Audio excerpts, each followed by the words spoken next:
The story begins with Ian driving toward a remote forest in New Zealand. When he arrives, he parks his car, checks his phone, and sees several missed calls, but decides to ignore them. He gets ready and enters the forest alone. Although it looks like a simple hike, his clothes and the way he walks make it clear he is a beginner. He has barely started and is already exhausted, which makes everything even harder. Soon, he reaches a sign that says the nearest cabin is 9 hours away. This discourages him, but he keeps going anyway. Not long after, he stops to rest and discovers he has a rash on one foot. He puts on a bandage and continues, even though he has only been walking for an hour and is already tired and in pain. A little later, he spots a couple in the distance. This makes him so nervous that he prefers to wait until they leave before crossing paths with them. Ian clearly hates interacting with others. Since the couple keeps taking photos, he decides to move through the bushes to avoid them. Later on, he sits down to rest and opens a pack of cookies, but right at that moment, a hiker named Nikki appears. He is talkative and asks many inappropriate questions. Ian, nervous and scared, does not know what to say, so he tries to leave, but Nikki manages to convince him to continue together. During the walk, Nikki never stops talking, as if he were alone, since Ian barely says a word. At one point, Ian tells him he needs to pee and asks for privacy, but Nikki simply turns around, watching him to make sure he does not run away. After several hours, they reach the cabin. Ian, true to his nature, tries to leave for the next one, but when he learns it is a full day away, he changes his mind. When they go inside, they discover that the couple Ian saw earlier, Monica and Austin, are already there. Nikki instantly befriends them, while Ian just wants to rest. That night, Ian tries to fry some meat in the kitchen, but he gets so nervous when Nikki appears that he takes it off too early. Nikki, confused, tells him to finish cooking it. Ian agrees but ends up burning it and starts a fire. Frozen with fear, he does not know what to do, so Nikki and Monica put it out. Embarrassed, Ian gathers his things and quietly leaves. However, after walking a short distance, he sees a mysterious figure among the shadows. Frightened, he returns to the cabin and briefly talks to Austin, who seems calmer and more reasonable. That night, Ian cannot sleep. His mind keeps imagining things. In the morning, Monica asks if he slept well after noticing the worry on his face, but Ian simply says yes. Despite the fire incident, Nikki remains in a good mood and suggests that the four of them continue the hike together.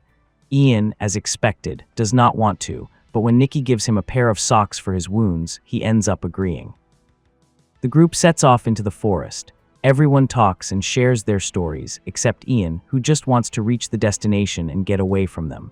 At one point, Monica asks him to take a selfie of her, something Ian clearly dislikes, but he agrees anyway. Further ahead, they take a break by the river. The couple comments that they have not seen any birds in the forest, which seems strange to them. Austin mentions that the day before he saw a dead animal he could not identify. Ian grows thoughtful, but soon they change the subject and ask about his life. Somewhat uncomfortable, Ian admits he was married but is now alone. When they begin asking more questions, he excuses himself to go pee. In the forest, Ian discovers claw marks and blood on a tree. Terrified, he runs back and tells the group, but they assume it was just some animal. They decide to keep going and walk for hours. Ian, anxious, feels like they are being followed. He tells the others, but when they check, they see nothing. Finally, they reach another cabin where they decide to spend the night. Inside, they find 2 backpacks, probably belonging to women, but no one is there. This makes Ian even more uneasy, and he begins to imagine things. Later, they find a guitar and everyone starts singing and dancing, except Ian, who stays by the fire.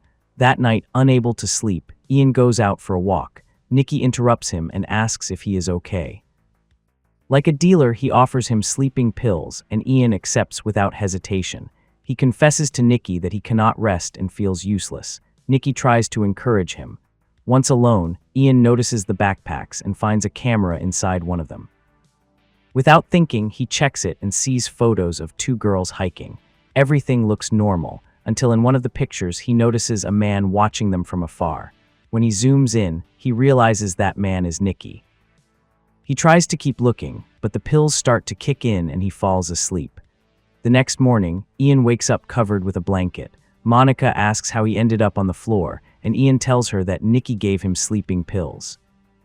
Then he says he wants to show her something. At that moment, Nikki and Austin return to the cabin, and Nikki comments that he was the one who covered him so he could rest.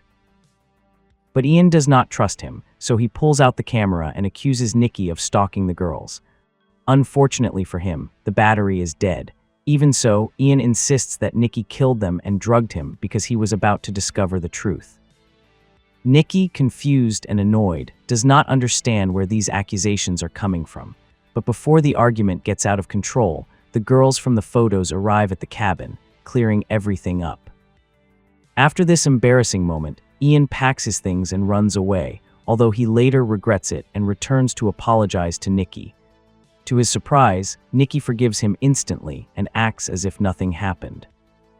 The four of them resume the hike and soon reach a fork in the path. One leads to a waterfall, the other to the Carrie Forest. The couple wants to go to the waterfall, while Ian and Nikki prefer to head into the forest.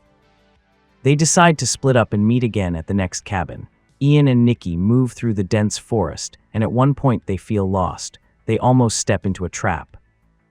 Ian says these traps are used by locals to hunt goats, but Nikki thinks it is too large. Things get worse when Ian starts to feel like someone is watching them, but his fear turns into joy when they find the majestic waterfall. They celebrate the discovery and continue on their way. Hours later, night falls. They must take a narrow trail to reach the cabin, but Ian suggests another route because he fears someone might be waiting for them and their lives could be in danger.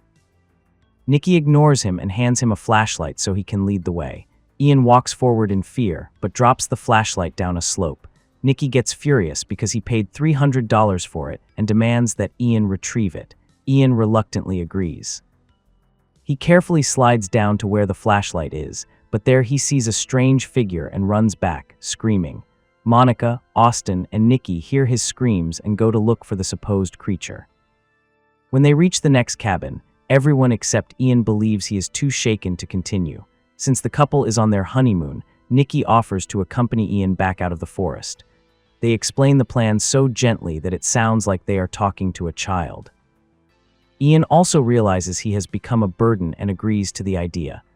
The next morning, Ian and Nikki begin the journey back toward the city, but after a few hours, Nikki suddenly needs to go to the bathroom and steps aside for a moment. When he takes too long to return, Ian goes looking for him and comes across something terrible. The scene shifts, and we see Monica and Austin walking back toward the cabin when they run into a terrified Ian who keeps repeating, "It killed him, it ate him." He begs them not to go any further and to take another path, but the couple believes Ian has lost his mind. When Ian insists with his warnings, Austin threatens him with a knife to make him back off. Despite everything, Monica and Austin head into the jungle and reach the place where, according to Ian, Nikki was attacked. A grave mistake. Suddenly, an invisible force drags Monica away. Austin, desperate, searches for her and runs into Ian again. Believing Ian is the killer, Austin attacks him, but stops when he sees his wife's mutilated body in the distance. Austin collapses, crying uncontrollably. He tries to attack Ian again, but gets caught in a trap. That is when the real killer appears, a massive creature shaped like a bird. Both of them freeze in fear and run to the cabin, where they secure the doors and windows. With Austin injured, the responsibility to defend themselves falls on Ian. He gathers every weapon he can find and promises Austin they will make it out alive, though Austin does not seem convinced. Then the creature appears. It slams against the door several times until it breaks it down. It is enormous. The first thing it does is pierce Austin with its beak, killing him instantly. But when it goes after Ian, he reacts. Even though he was always a coward, now he fights with everything he has. He grabs the monster by the neck, presses on its eye, and strangles it with all his strength until the beast collapses, lifeless. Later, we see Ian covered in blood as he leaves the forest.